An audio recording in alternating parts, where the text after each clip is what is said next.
Today on the program, we have a founder who seems to have found a business in that area by buying other Amazon businesses that break out. His name is Josh Silberstein, and he is with a company called Thrasio. All right, Josh, last week I saw this Jeff Bezos. He gave an amazing opening statement talking about his birth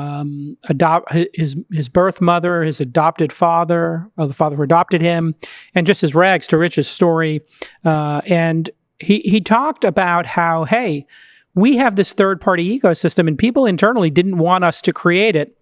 What did you think overall because of his performance? Because they are such a small amount of overall commerce. They're a significant amount of e-commerce, but they seem to be the most open and level playing field of any tech giant. So how did you, when you saw his performance, grade it? I'm not sure the word performance is the word I'd use, but let me start with when I think about Amazon, what I think is, first of all, here's a company that has opened up a platform that has made tens of thousands of people millionaires and have given hundreds of thousands of people their livelihood. And for the most part, it's been a pretty fair shake. It's not perfect, but it's pretty darn good. If you go, you sell a good product, you get a good result. In the last 2 years, they haven't raised fees. I think they raised shipping fees 2% this year or 3%. And they haven't raised their referral fees, which is a bigger profit center for them. And they actually lowered them the year before last. So they've built this ecosystem, which has made a lot of people, has put a lot of people in a position to put themselves through college or, pay the rent or whatever it happens to be. And, instead of there being sort of discussion about how what they've created is perhaps the greatest entrepreneurial wealth platform in history, there's all this talk of, the fact that 1% of sales are Amazon house products or, something might be inequitable in it. And, honestly, it makes me angry because, when you think about, and I don't know what your experience has been like for the last 90 days, but I can tell you, my house is littered with Amazon packages. Oh my God. It looks like my house, my garage looks like it's a UPS depot. I mean, it's ridiculous.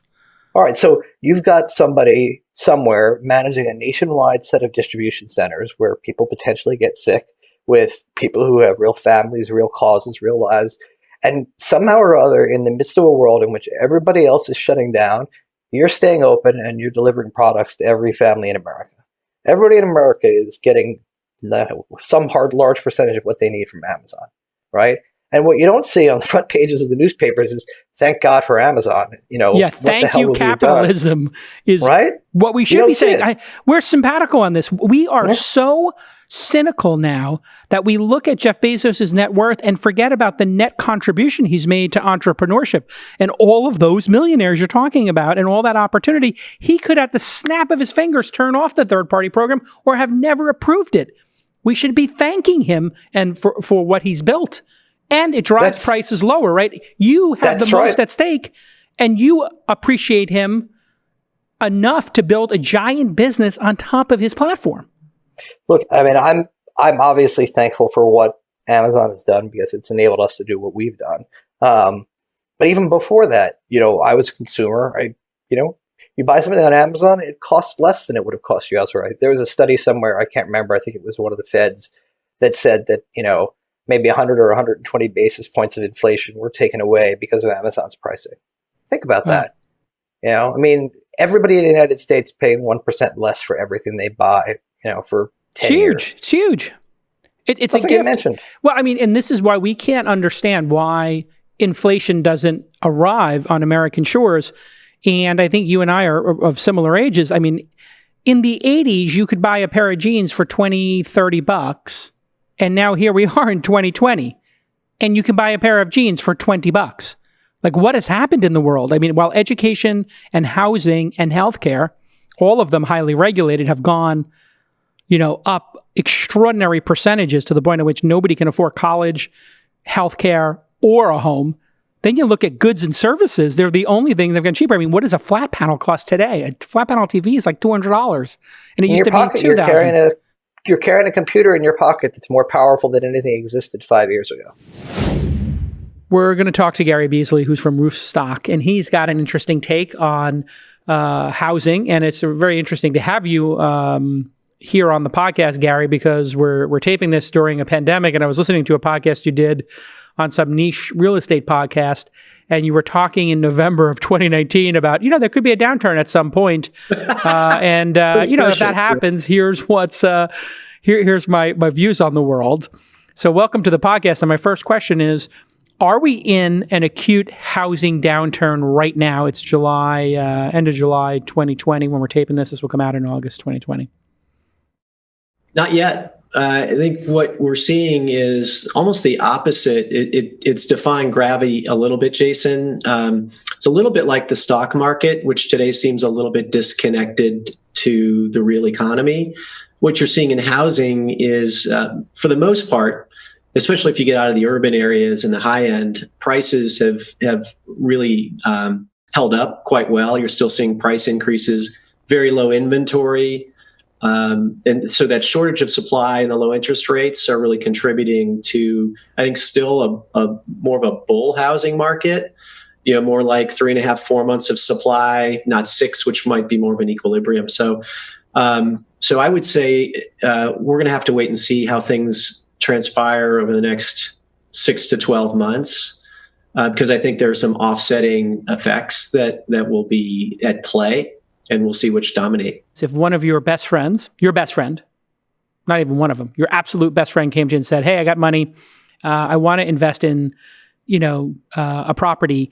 What are the top 3 cities I should look at in terms of appreciation? I'm looking for like a 10, 20-year appreciation window. I'm 40 and I want to get this money out when I'm 60 and my kids go to school. What 3 cities would you tell them might have the chances of the most appreciation? Yeah, that's a tricky one.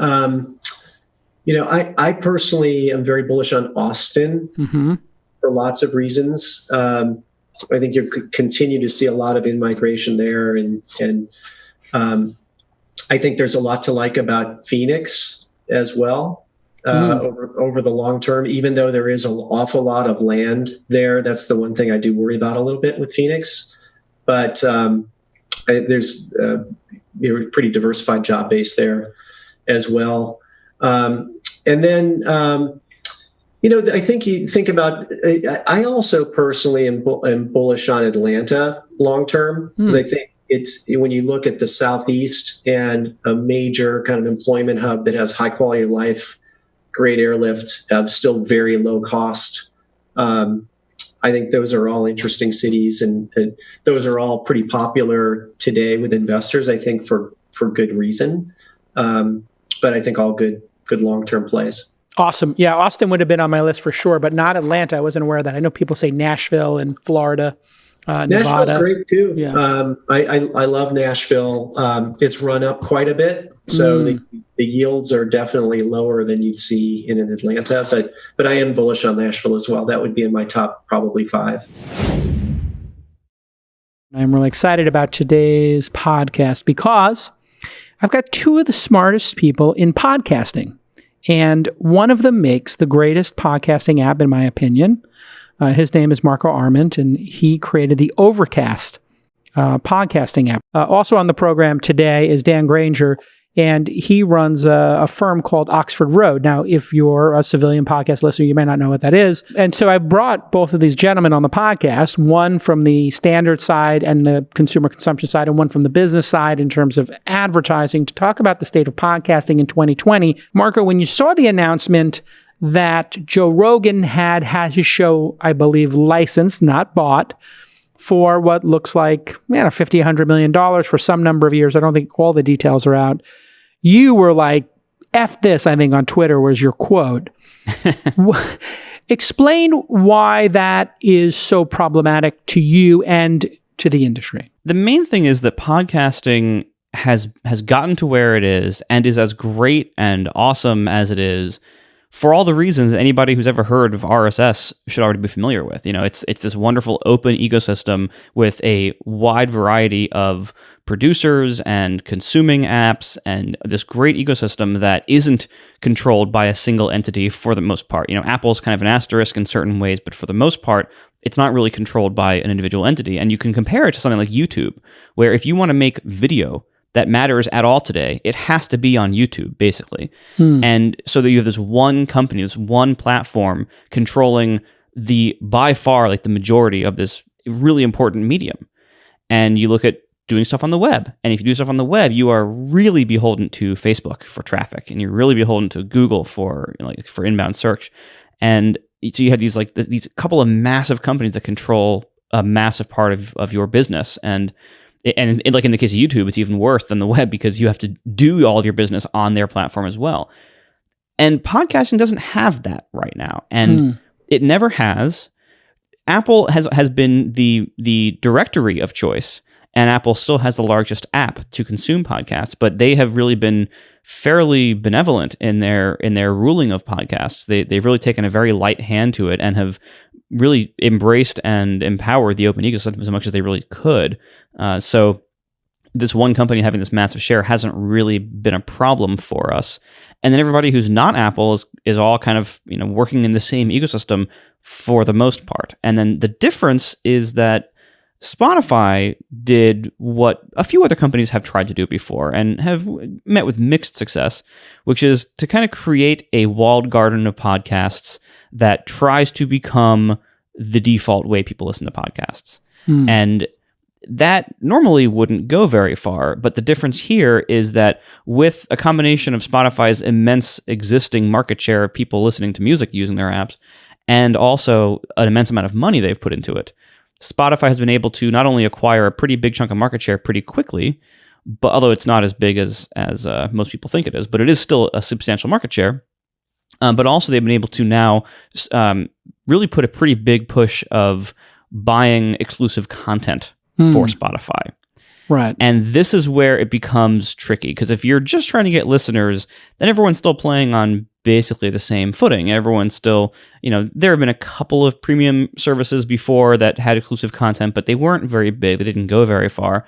So for the most part, an app like Overcast, like my app, it can compete pretty easily, as well as any other app that's like Overcast. I mean, there's hundreds of podcast apps out there. And we could all basically play the same catalog of content.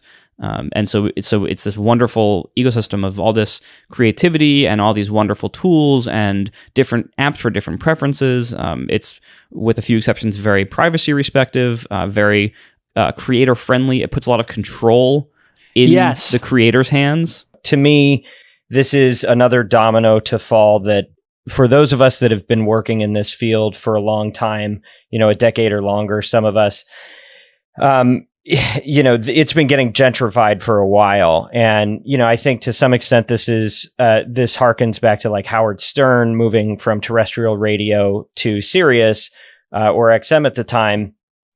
But I think it suggests a general trend, and this really started in 2018. The shot across the bow that I saw was when iHeart picked up Stuff Media for like $55 million. And then one by one, you keep seeing these things happen. Now, Rogan, because he's top dog, that one's getting the most headlines. But I think this is just one in a succession of many. And unfortunately, I think that it is... and fortunately, I think that this is the new way that this is going to go. This is Starbucks moving into the hipster town, and everybody goes, "Oh man, it's getting so commercial." It's going to happen. It's going to ruin some things that we love about podcast. It's going to open up opportunities as well. And I think, what is the opportunity it opens up? Yeah. Potentially better listener experiences. You've got real horsepower behind groups like Spotify that are coming in and can actually, like, how long have people been complaining about discoverability, and recommendations? How about navigability, being able to go, you can't talk to the thing right now, but, we may talk about this later in our conversation here today, but, think about the opportunity with connected voice and what's going to happen as that industry keeps emerging, and what real players are going to be able to do to evolve the listening experience. And they're also just going to be able to resource some programs that is really, really hard in kind of the ragtag way that most of us have come to love the industry. So I think it's both. I think there's a good and a bad, but what you have to understand is that there's really two worlds that are starting to split off here. This place was built by venture capital backed startups. You know, I was at the beginning and we launched brands like Dollar Shave Club, ZipRecruiter, Blue Apron, MeUndies. These were companies that came in and we put them on podcasts because frankly, they couldn't afford to do a lot else other than, you know, search. And that's why we've had all these crazy promo codes and vanity URLs for all these reasons, because these are performance marketers. They're counting customers when they buy the ads. Now, that's not going to be what gets podcasts to the next level. That's what got us here. What gets the ecosystem to the next level is when they get brand dollars. So Coors Light, which is a sponsor of our podcast now, and I'm popping open a Chris Coors Light once in a while.